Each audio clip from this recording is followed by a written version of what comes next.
సమాధి నుండి లేచిన నిజమైన దేవుడు యేసుక్రీస్తు ప్రభువు అని, యేసును అంగీకరించిన వారి హృదయాలలో యేసుక్రీస్తు నిత్యం సజీవుడుగా ఉంటారని race of peace worship centre pastor Murthyraju పేర్కొన్నారు. కాకినాడ రూరల్ మండలం రమణయ్యపేట గ్రామం ఏపీఎస్పీ వద్ద గల రేస్ ఆఫ్ పీస్ వర్షిప్ సెంటర్లో ఈస్టర్ ఆరాధన ఘనంగా జరిగింది.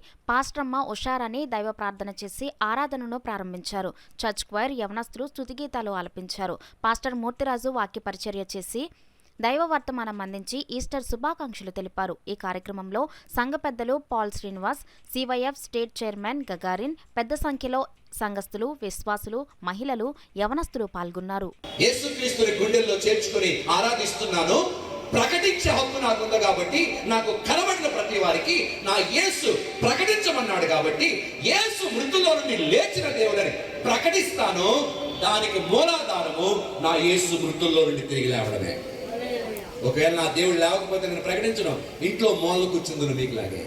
నా దేవుడు తిరిగి లేచాడు కాబట్టి ఆ గుడ్ న్యూస్ నా భారతీయులందరికీ నేను చెప్పాలి. స్తోత్రం చెప్పండి.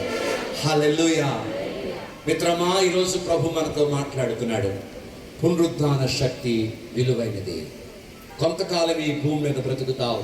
చనిపోయిన తర్వాత భగవంతుడి దగ్గరికి వెళ్ళాలంటే చనిపోయి తిరిగి లేచిన భగవంతుడిని నీ గుండెల్లో పెట్టుకోవాలి.